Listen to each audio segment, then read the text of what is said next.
Bonjour à toutes et à tous, et bienvenue sur La Voie des Livres Rares, la chaîne où les grandes idées du passé reprennent vie pour éclairer notre présent. Aujourd'hui, je vous invite à un voyage au cœur du monde invisible de la finance, dans une œuvre qui, depuis un siècle et demi, continue d'inspirer économistes, dirigeants et penseurs du monde entier. Lombard Street, écrite en 1873 par Walter Bagehot. Ce livre n'est pas un simple traité d'économie. C'est une plongée dans l'âme du capitalisme moderne, là où tout repose sur un élément aussi fragile qu'essentiel, la confiance. Bagehot y décrit le marché monétaire de Londres comme le véritable cœur battant de la civilisation industrielle, un lieu où l'argent, la peur et la foi se rencontrent chaque jour. À travers ces mots, nous découvrons que les chiffres ne sont pas tout. Derrière chaque billet, il y a un battement humain, une émotion, une promesse. Et que comprendre la finance, c'est d'abord comprendre la nature humaine. Alors prenez un instant. Écoutez la voix d'un penseur visionnaire qui, en 1873, avait déjà pressenti les crises, les peurs et les espoirs de notre monde moderne. Car aujourd'hui encore, Lombard Street parle de nous, de notre rapport à la confiance, à la raison et à la fragilité de nos certitudes. Je suis honoré de vous le présenter ici, sur La Voie des Livres Rares, là où les œuvres oubliées retrouvent leur souffle et où chaque lecture devient une réflexion sur notre temps. Introduction. Le temple invisible de la finance, Londres au XIXe siècle. Sous un ciel souvent gris et bas, la capitale du plus grand empire du monde bruise d'une activité incessante. Dans ses rues pavées, le cliquetis des calèches se mêle au brouhaha des marchés, au sifflement des bateaux sur la Tamise et au martèlement régulier des pas d'hommes pressés. Mais au cœur de cette ville immense se cache un lieu particulier, discret, presque banal à première vue. Lombard Street. Ce nom pour les initiés est plus qu'une adresse, c'est un symbole. Une rue courte et étroite, mais qui abrite les maisons des banquiers, des négociants, des courtiers, les maîtres invisibles du commerce mondial. De là partent des ordres qui font trembler des royaumes, des décisions qui fixent le destin de continents entiers. Chaque matin, l'argent y circule comme le sang dans les veines d'un corps gigantesque. Et ce corps, c'est le monde. Walter Bagehot, journaliste, économiste, mais surtout observateur aigu de la nature humaine, regarde cette rue comme un biologiste observe un cœur vivant. Il comprend qu'ici se joue plus que la simple affaire de l'argent. Ici, bat le centre nerveux du capitalisme moderne. Les chiffres, les taux, les billets, les lingots ne sont que les apparences visibles d'une réalité plus profonde. La confiance. Car sans elle, tout s'effondre. Bagehot ne se contente pas d'étudier la mécanique financière. Il cherche à comprendre l'âme de cette mécanique. Pourquoi certains jours, tout fonctionne avec aisance, comme si l'argent coulait librement, et pourquoi, soudain, tout se fige, tout se brise, tout s'écroule. Pourquoi des institutions solides tombent en quelques heures? Pourquoi la foule, rationnelle le matin, devient folle l'après-midi? Il découvre que la finance n'est pas seulement une affaire de calcul, mais de psychologie collective. La confiance agit comme une monnaie invisible. Tant qu'elle circule, le système vit. Dès qu'elle se retire, tout s'arrête. Et dans ce simple constat, Bagehot saisit le secret de toute économie humaine. L'argent n'est pas une réalité matérielle, mais un lien social, un pacte tacite entre des millions d'esprits. Il écrit donc un livre, non pas pour les banquiers, mais pour les peuples. Un livre pour ceux qui veulent comprendre pourquoi un monde entier peut vaciller à cause d'un murmure de panique. Lombard Street devient alors bien plus qu'un essai économique. C'est un miroir tendu à la société moderne. Il y décrit les institutions, les mécanismes, les pratiques, mais surtout les émotions qui les gouvernent. Car dans cette rue étroite, il voit condenser toute la condition humaine, l'ambition, la peur, la foi, le mensonge et l'espérance. Chaque banque y devient un organisme vivant. Chacune inspire ou absorbe la confiance comme un poumon aspire l'air. Et quand la peur s'installe dans l'une, c'est tout le système qui suffoque. Bagehot comprend aussi que dans cet écosystème, un acteur a un rôle particulier. La Banque d'Angleterre. Elle n'est pas seulement une institution, mais une conscience. Elle doit veiller, rassurer, agir. Comme un médecin qui soigne un malade fragile mais vital. C'est elle qui, en temps de crise, doit injecter de la confiance dans le système, en prêtant, en stabilisant, en calmant. Et il formule alors une règle d'or, qui deviendra célèbre dans le monde entier. En temps de panique, prêtez librement, rapidement, et à taux élevés, à toute institution solvable. Ces mots, écrits en 1873, résonnent encore aujourd'hui dans les couloirs des banques centrales du monde entier. Bagehot, sans le savoir, venait de définir la mission moderne de la banque centrale, prévenir la peur, non la richesse. Mais ce qui fait la grandeur de son œuvre, ce n'est pas la technicité, c'est la lucidité. Il ne voit pas la finance comme un démon, ni comme une idole, mais comme une créature humaine, brillante, capricieuse, sensible. Il la compare à un organisme vivant, dont la santé dépend de l'équilibre entre raison et émotion. Et il comprend que les crises ne sont pas des anomalies, elles sont les fièvres nécessaires d'un système vivant. Pour lui, la finance est un art fragile, celui de maintenir la foi au milieu du doute. C'est une religion sans temple, où les fidèles sont les investisseurs, les banquiers, les épargnants, et où le Dieu s'appelle confiance. Mais ce Dieu-là, capricieux, s'effraie au moindre soupir et s'enfuit au premier signe de panique. Alors, le chaos s'abat, les billets perdent leur sens, et la richesse devient poussière. C'est cette vérité, brutale, mais universelle, que Bagehot veut transmettre, que l'argent n'a pas de valeur propre. Ce n'est qu'un symbole de promesse, et la promesse n'a de poids que tant qu'elle est crue. À travers Lombard Street, il révèle le cœur invisible du monde, un cœur humain, vulnérable, animé par la confiance et la peur, le courage et l'avidité. Son livre devient une parabole, celle d'un monde qui croit maîtriser la matière, alors qu'il ne maîtrise que la croyance. Plus qu'un essai, Lombard Street est une méditation sur la fragilité du progrès. C'est un avertissement. Tant que l'homme oubliera que sa richesse repose sur la foi, le doute renaîtra, et avec lui, la crise. Mais tant qu'il comprendra que la confiance est un bien commun à protéger, alors l'économie comme le cœur continuera de battre. Chapitre 1. Lombard Street, le cœur du monde financier. Londres s'éveille dans un brouillard pâle. Et déjà, au cœur de la cité, un murmure s'élève. Dans les ruelles pavées de Lombard Street, les portes s'ouvrent une à une, les messagers courent, les chariots grincent, les voix s'interpellent. Il n'y a là ni usine, ni marché de fruits, ni cri des artisans. C'est un autre genre d'atelier, celui où l'on façonne la matière la plus insaisissable du monde, la confiance. Pour Walter Bagehot, Lombard Street n'est pas simplement une rue. C'est une artère qui pulse au rythme de la planète entière.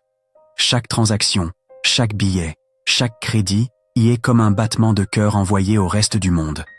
Car l'argent ici ne s'échange pas seulement entre les mains, il circule comme une énergie, invisible mais vitale. Il faut imaginer la scène, une succession de maisons de pierre, sobres et solides, aux enseignes discrètes. À l'intérieur, des hommes penchés sur des registres, des lettres, des chiffres. Mais derrière ces gestes mécaniques se joue un drame permanent, celui de la stabilité ou du chaos. Car le moindre déséquilibre dans cette rue peut faire trembler des empires. Bagehot observe ce mécanisme avec l'œil d'un naturaliste. Chaque banque, chaque maison de crédit, chaque courtier y joue une note dans une symphonie fragile. Et comme dans tout orchestre, l'harmonie dépend de la confiance entre les musiciens. Si l'un doute de l'autre, le rythme se brise. Si la peur s'installe, le silence tombe.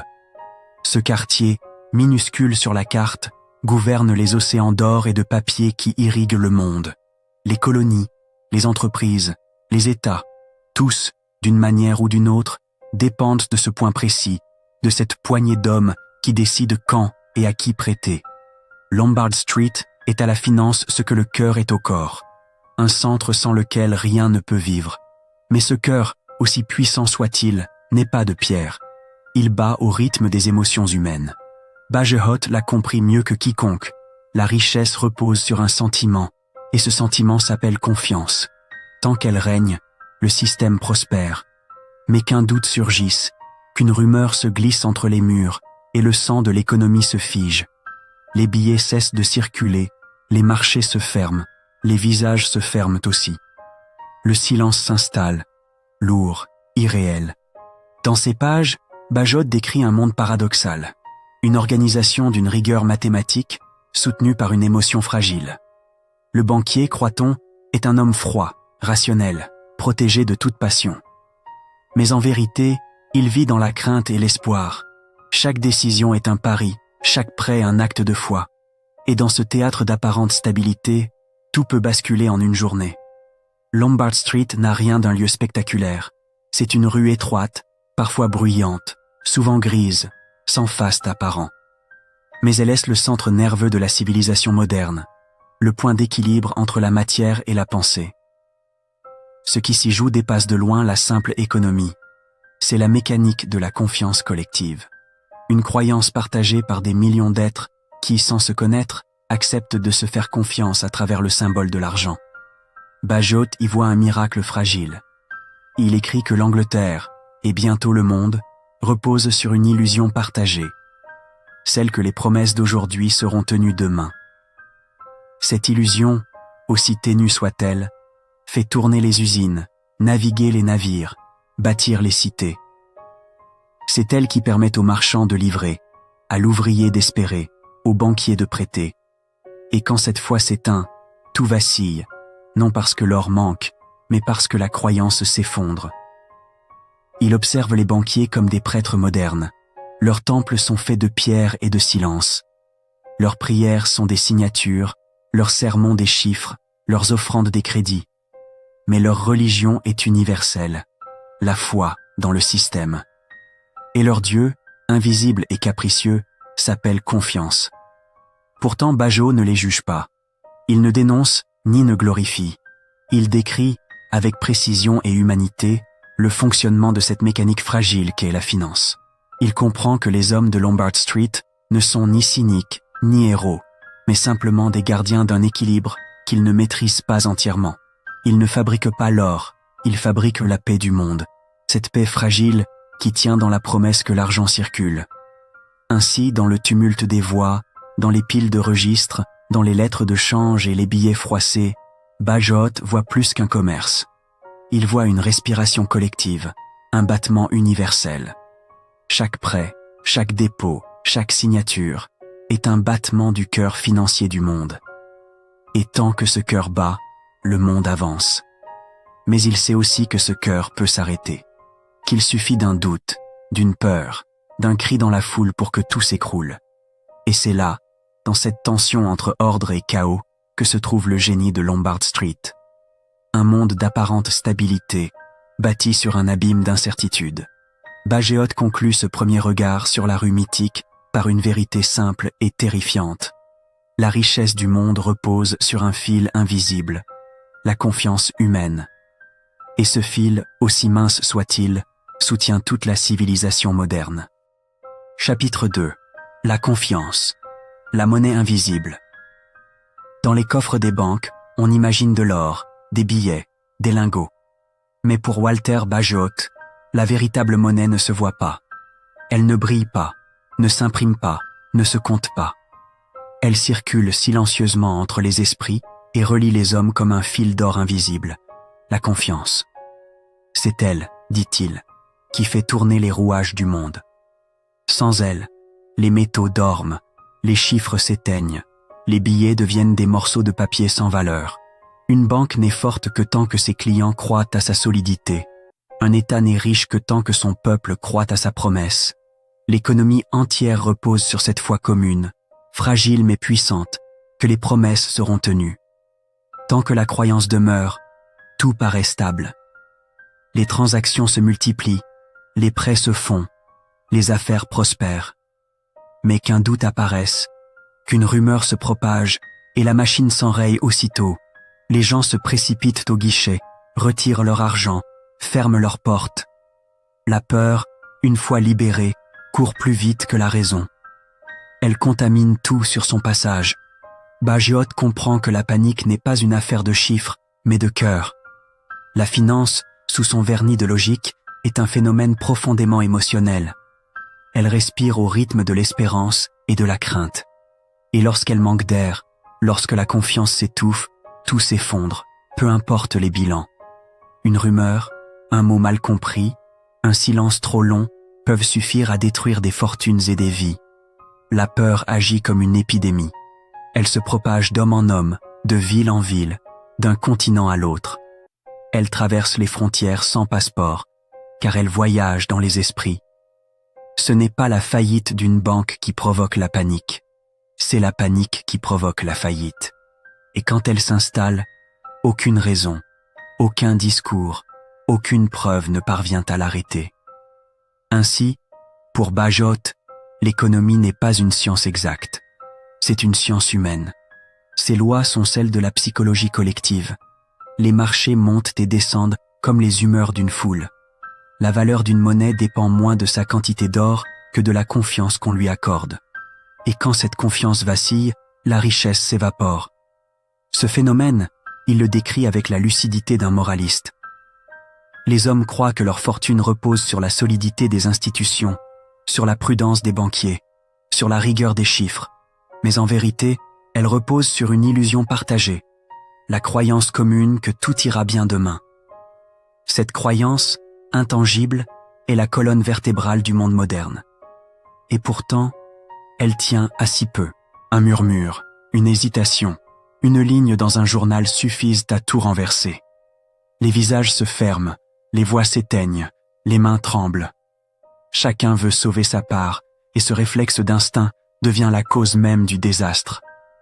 La confiance s'effrite, et avec elle, la valeur disparaît. Bajot voit dans ce mécanisme une leçon morale. L'économie est un miroir de l'âme humaine. Quand l'homme est confiant, courageux, il crée, il bâtit, il échange.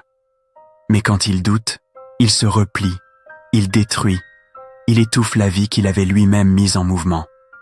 Le capitalisme, au fond, n'est qu'une extension de la psychologie humaine, une mise en chiffres de nos peurs et de nos espoirs. Il écrit que le crédit, mot souvent redouté, vient du latin credere, croire. Et c'est bien de cela qu'il s'agit. Croire. Croire que le banquier rendra ce qu'il garde. Croire que l'État tiendra ses promesses. Croire que le voisin, le commerçant, l'associé, l'inconnu respecteront leurs paroles. Cette foi ordinaire, invisible, est le ciment de toute civilisation. Mais la confiance ne se décrète pas. Elle se mérite, se cultive, se protège. Elle demande de la transparence, de la constance, une forme de vertu.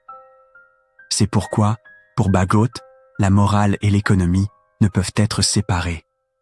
Sans la première, la seconde devient un jeu dangereux. La corruption, le mensonge, la cupidité détruisent plus sûrement un système financier que la guerre ou la misère. Et pourtant, la confiance renaît toujours.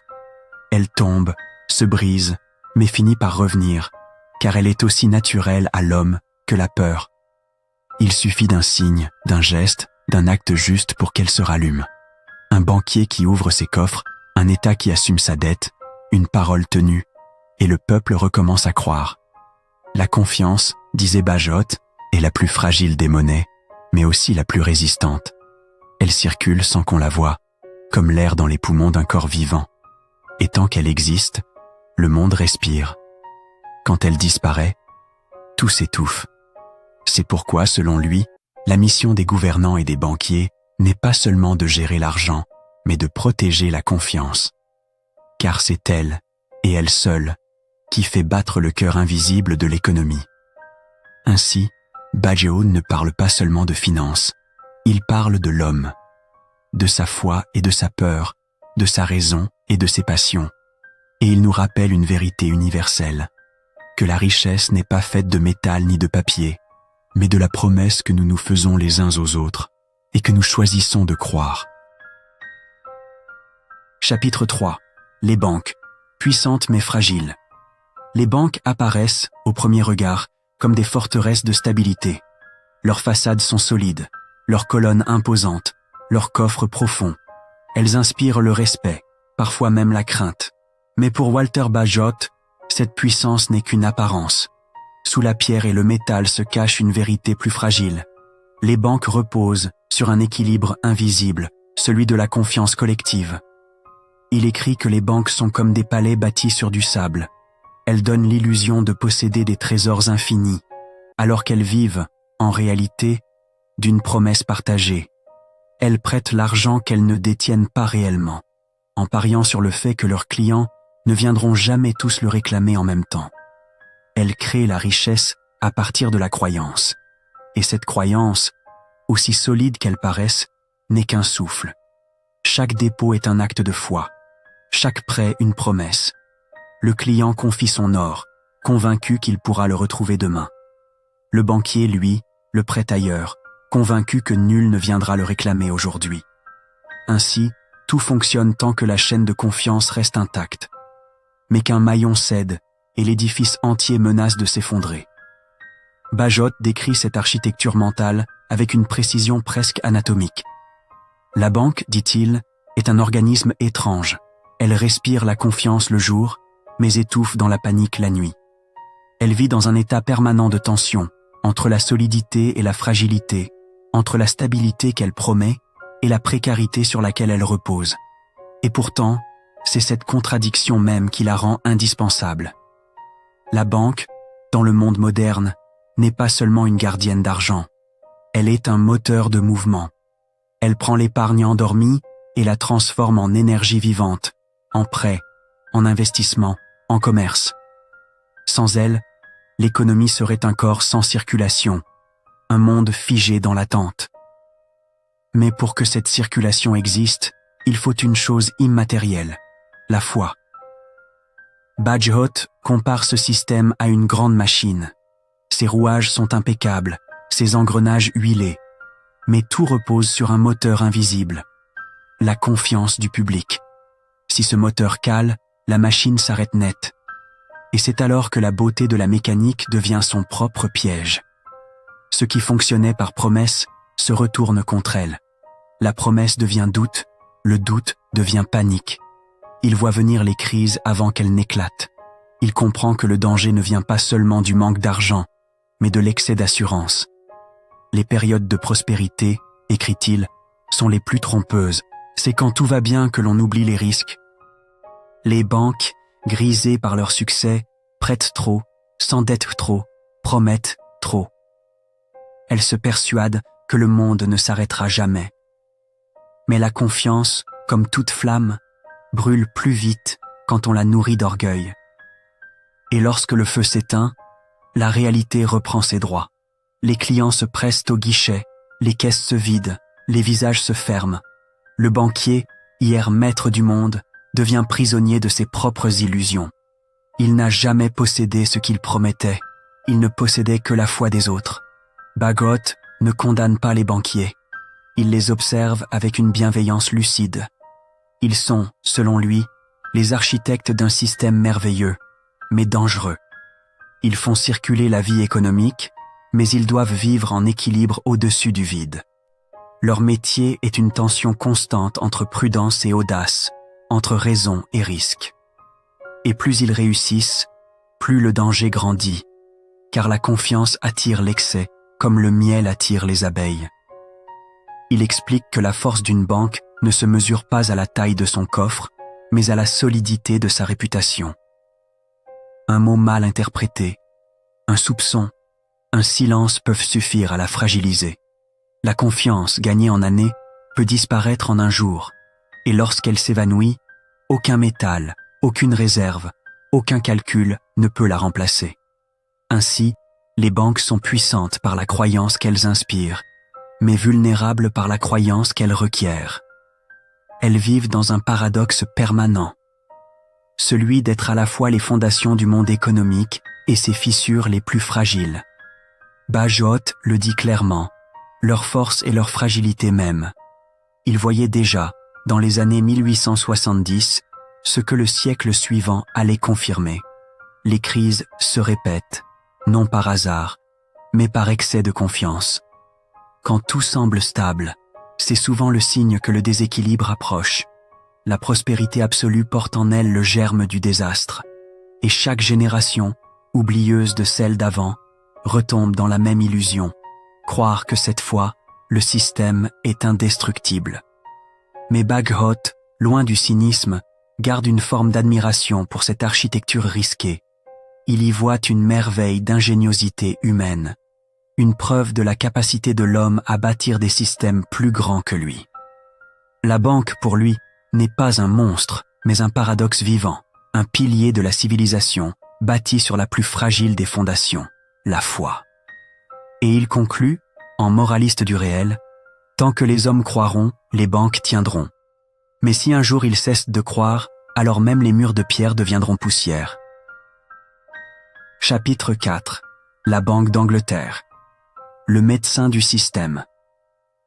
Au cœur de ce monde fragile qu'est la finance, Walter Bagehot distingue une institution singulière, la Banque d'Angleterre. Dans le tumulte des marchés, au milieu des rumeurs et des paniques, elle est comme un médecin au chevet d'un malade nerveux, celui qu'on appelle le système financier. Elle n'est pas seulement une banque parmi d'autres, elle est la banque des banques, la gardienne de la respiration économique du pays. Quand tout va bien, on l'oublie. Mais dès que la peur surgit, tous les regards se tournent vers elle. Et dans ces moments de crise, dit Bagehot, elle doit agir comme un médecin pressé, sans attendre les débats, sans calcul interminable, mais avec vitesse, discernement et autorité. Il observe que la panique, lorsqu'elle éclate, se répand comme une fièvre. Les hommes cessent de penser, les institutions cessent de se faire confiance, chacun veut sauver sa part avant qu'il ne soit trop tard. L'argent se fige, les échanges se bloquent, la circulation du crédit, ce sang invisible de l'économie, s'interrompt. Alors, pour éviter la mort du système, un seul remède existe, injecter la confiance. Et c'est là que la Banque d'Angleterre entre en scène. Bagehot formule, dans une phrase devenue légendaire, la règle d'or qui porte encore son nom. En temps de panique, prêtez largement, rapidement, à taux élevés, à toute institution solvable. Ces mots, simples et tranchants, résument une philosophie entière. Lorsque la peur paralyse le marché, il faut l'inonder de liquidités, non pas par générosité, mais pour restaurer la foi. Prêtez largement, pour que personne ne manque d'air. Prêtez rapidement, car la confiance ne se reconstruit pas dans l'attente. Prêtez à taux élevés, pour décourager l'imprudence, mais récompenser la transparence. Et surtout, ne prêtez qu'aux institutions solides, capables de survivre une fois la tempête passée. Bagehot ne prône pas l'assistance aveugle. Il comprend que le danger d'un système trop protégé est la complaisance. Mais il sait aussi que, dans les heures sombres, la prudence excessive devient une faute. La Banque d'Angleterre, écrit-il, ne doit pas hésiter.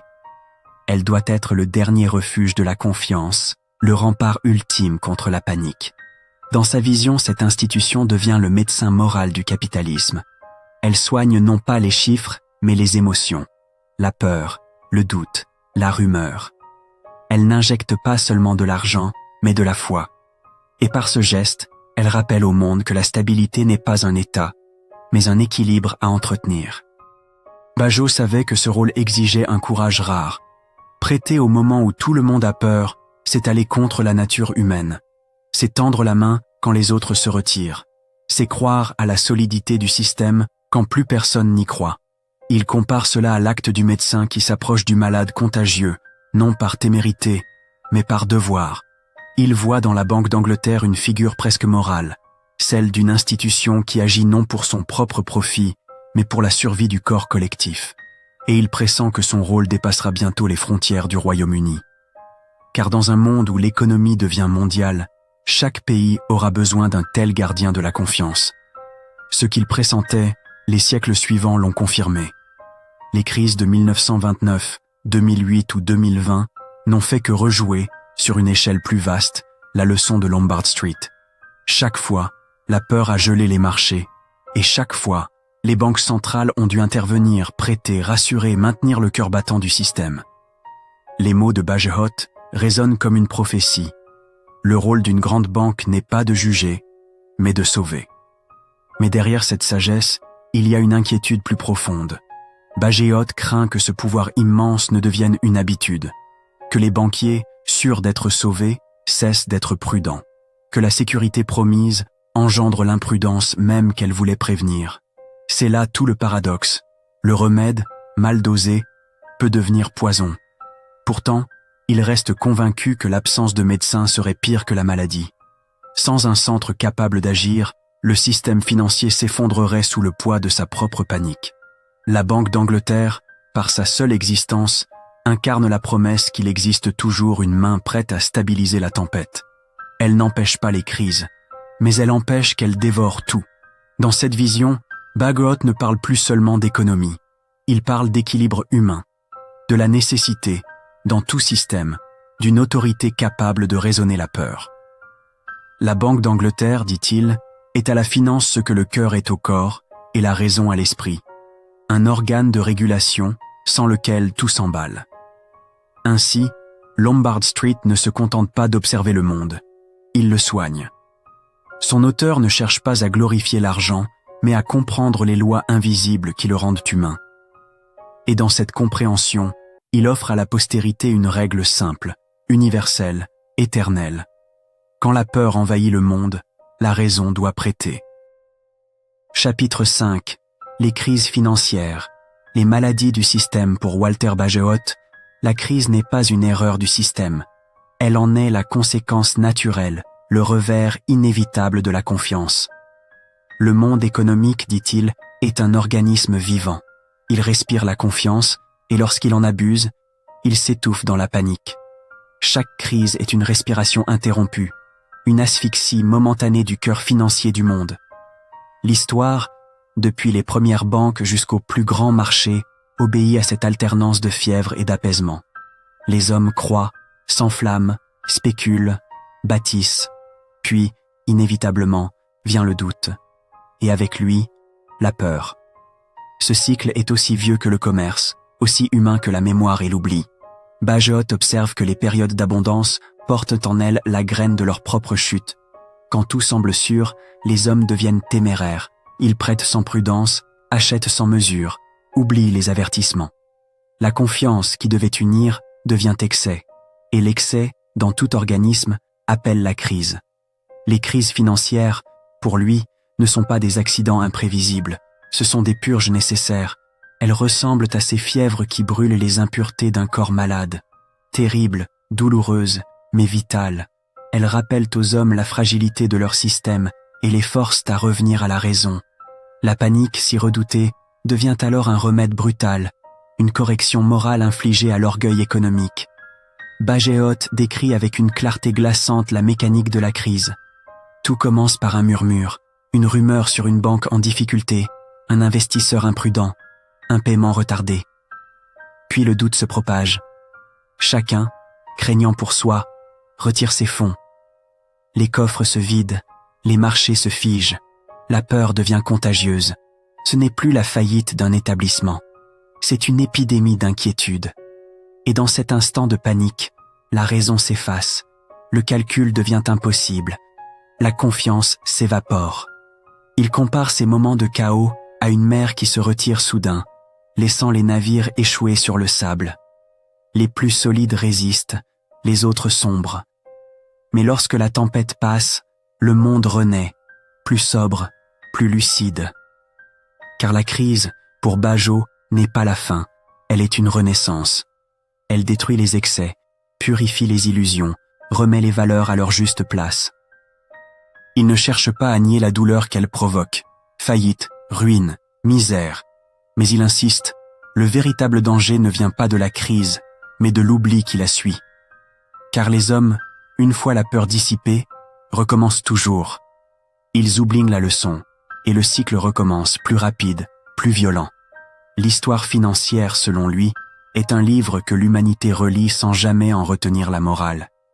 Il écrit que la panique naît toujours de la même illusion, celle que la prospérité peut être éternelle. Quand tout monte, les avertissements paraissent ridicules. Quand tout tombe, ils paraissent évidents. Et entre les deux, l'homme oublie. Ainsi, la crise devient le seul professeur que la raison refuse d'écouter autrement. Pour Bagehot, La sagesse consiste non pas à éviter les crises, car elles reviendront toujours, mais à les comprendre. Les accepter comme un phénomène naturel du système vivant qu'est l'économie, car un système sans crise serait un monde sans correction, un monde sans mémoire. La peur, dans ces moments, agit comme une force de rappel. Elle oblige les institutions à se purifier, à reconstruire sur des bases plus saines. Et c'est dans cette purification, violente mais nécessaire, que réside la survie du système. Il compare la banque centrale à un médecin de guerre, intervenant au milieu d'un champ de blessés. Elle ne peut sauver tout le monde, mais elle peut sauver l'essentiel, la circulation du sang, la continuité de la confiance. Elle doit agir, non pour effacer la crise, mais pour empêcher qu'elle détruise tout. La crise, alors, devient une leçon collective. Elle enseigne les limites, rappelle la discipline, restaure le lien entre la prudence et la foi. Bagehot ne se fait pas d'illusions. Il sait que les générations suivantes répéteront les mêmes erreurs. Il sait que la mémoire économique est courte et que la nature humaine, entre peur et cupidité, oscille sans cesse. Mais il croit que la connaissance, au moins, peut rendre la douleur moins vaine. Que comprendre le mal, c'est déjà apprendre à vivre avec lui. La finance, écrit-il, est comme un grand cœur qui bat trop vite. La crise est sa palpitation, son avertissement, son réajustement. Et si le cœur cesse de battre, la vie cesse aussi. Ainsi, il ne faut pas haïr la crise, mais l'écouter. Elle parle la langue de la mesure et de la vérité. Et elle rappelle, à chaque génération, que la confiance ne se décrète pas. Elle se mérite. Pour Bagehot, le véritable progrès économique n'est pas dans la disparition des crises, mais dans la maturité avec laquelle on les affronte. Celui qui comprend leur rôle ne les redoute plus comme des catastrophes, mais les perçoit comme des avertissements du destin. Elles sont le prix que l'humanité paie pour sa foi dans le mouvement, dans le risque, dans la promesse. Et tant qu'il y aura des hommes pour espérer, il y aura des crises pour les rappeler à la réalité. Chapitre 6. Les leçons pour l'avenir. Au terme de son œuvre, Walter Bagehot ne cherche pas à conclure comme un théoricien, mais à transmettre comme un sage. Après avoir observé la naissance, les fièvres et les dérèglements du monde financier, il laisse derrière lui 3 règles d'or, simples, presque évidentes, mais essentielles à la survie du système et à la paix des hommes.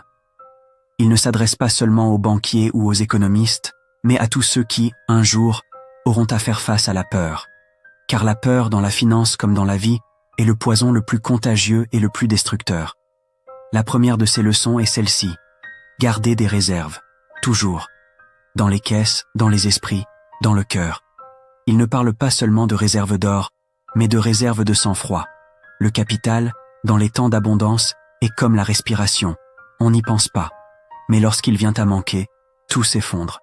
Ainsi, dit-il, il faut savoir se préparer aux tempêtes quand le ciel est encore bleu. Ceux qui épargnent la prudence dans les jours faciles seront capables de résister dans les jours sombres. La deuxième leçon est plus subtile. Agir sans lenteur mais avec discernement. La panique, quand elle éclate, ne laisse pas de place aux hésitations. Celui qui attend le moment parfait pour intervenir le voit disparaître. Dans ces instants, le courage et la rapidité valent mieux que les calculs interminables. Mais cette action doit rester mesurée, juste, ciblée. Car la confiance, une fois rompue, ne se répare pas par des mots, mais par des actes. Et chaque geste de lucidité devient un rempart contre la peur. Bagehot insiste, la confiance n'est pas un sentiment abstrait, c'est une discipline. Elle demande de la constance, une rigueur morale, une fidélité à la parole donnée. Celui qui inspire la confiance doit la prouver chaque jour, même dans le tumulte. Et dans les crises, il faut savoir parler non pour rassurer, mais pour agir avec justice. C'est par le comportement, non par la promesse, que l'on reconstruit la foi collective. La troisième leçon est sans doute la plus humaine. Ne jamais oublier que la peur est contagieuse. Les marchés, écrit-il, ne sont que des foules déguisées en chiffres. Et les foules, on le sait, ne raisonnent pas, elles ressentent. Elles s'enflamment, s'effraient, se persuadent. Un simple souffle d'inquiétude peut se transformer en ouragan. Une rumeur infime, en panique mondiale. Et dans ce théâtre, la raison doit tenir le rôle du dernier phare. Il compare la peur à une épidémie invisible. Elle se propage d'un esprit à l'autre, d'une salle de marché à une autre, d'un pays à l'autre. On ne peut l'arrêter par la force, mais on peut la contenir par la clarté. La transparence, la vérité, la parole tenue sont les seuls vaccins contre cette contagion. Car si la peur se nourrit du silence, la confiance se nourrit de la lumière. Bajot ne croit pas à un monde sans crise, ni à une économie sans déséquilibre. Il sait que la nature humaine reste la même, ambitieuse, avide, oublieuse. Mais il croit en la raison, cette flamme fragile qui éclaire les périodes sombres. Il croit que la lucidité, l'éducation et la mémoire peuvent transformer la douleur en expérience et les erreurs en leçons. C'est pourquoi ces règles ne sont pas des ordres, mais des rappels, des balises pour les générations à venir. Les crises reviendront, semble-t-il dire, mais nous pouvons apprendre à ne plus en être esclaves. Et dans cette phrase, tout son humanisme s'exprime. Il ne cherche pas à dompter la nature du monde, mais à la comprendre. Il voit dans la finance un reflet du cœur humain, instable, passionné, parfois irrationnel, mais toujours capable de renaître. Car au fond, la véritable leçon de Lombard Street n'est pas seulement économique, c'est une leçon sur la maturité morale. Bajot enseigne que la sagesse d'un peuple se mesure à sa capacité à se souvenir. Souvenir des erreurs, des excès, des paniques passées. Car la mémoire est la seule richesse qui ne s'effondre pas. Et chaque génération, en la cultivant, évite de retomber dans les mêmes abîmes. Il conclut avec une foi tranquille. Tant que les hommes auront peur, les crises renaîtront. Mais tant qu'ils auront foi en la raison, l'économie se relèvera toujours.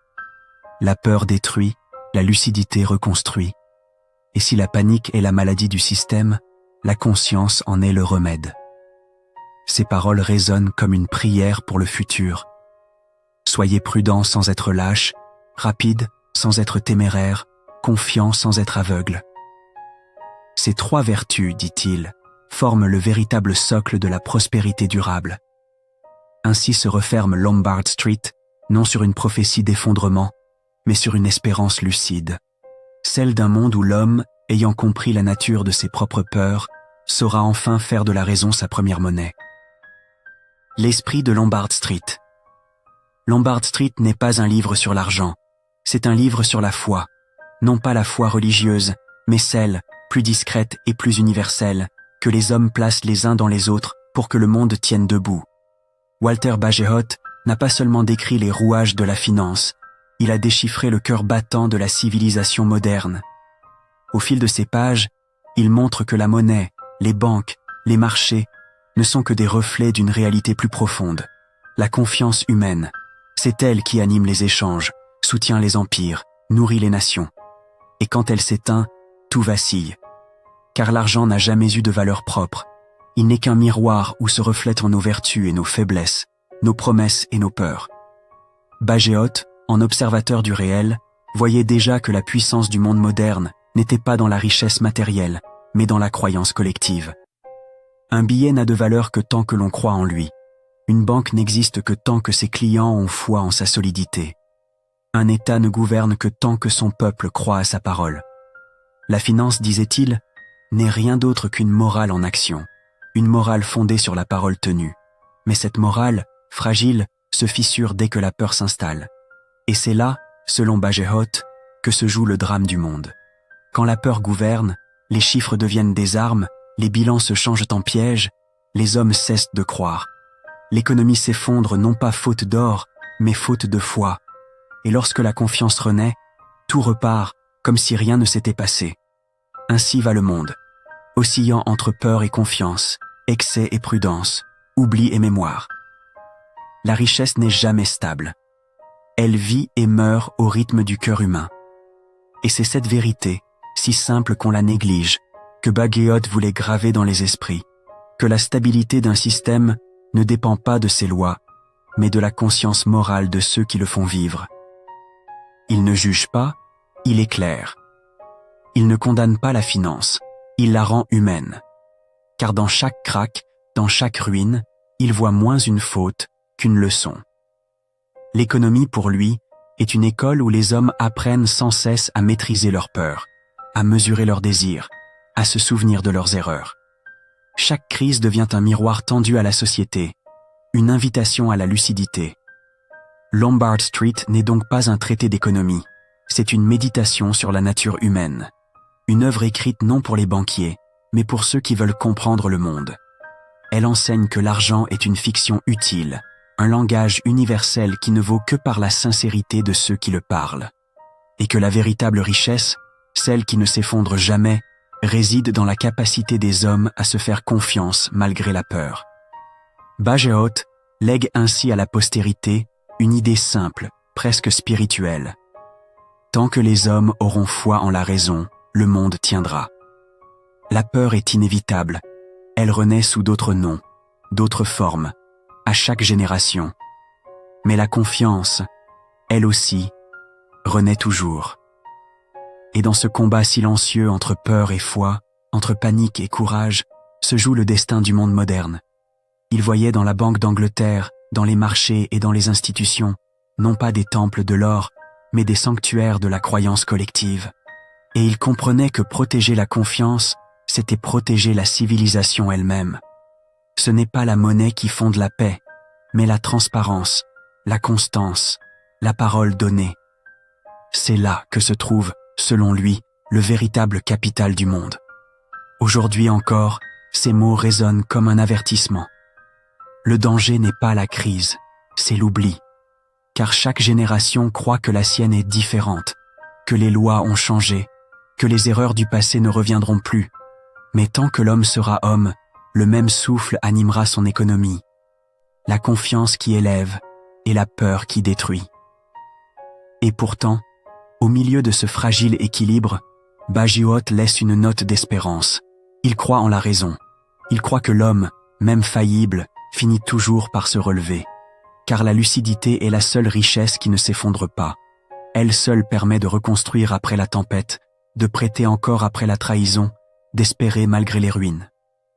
Ainsi s'achève Lombard Street, non comme un livre d'économie, mais comme une parabole du monde moderne. Il nous rappelle que la monnaie n'est qu'un miroir, et que dans ce miroir, c'est nous que nous voyons. Quand la peur gouverne, tout s'effondre. Quand la confiance renaît, tout revit. Et c'est dans cette renaissance perpétuelle que réside la véritable grandeur du monde humain. Si toi aussi tu crois que comprendre le monde, c'est apprendre à lire les forces invisibles qui le dirigent, alors abonne-toi à la voix des livres rares. Car ici, les livres anciens te parlent encore, et chaque idée oubliée éclaire l'avenir.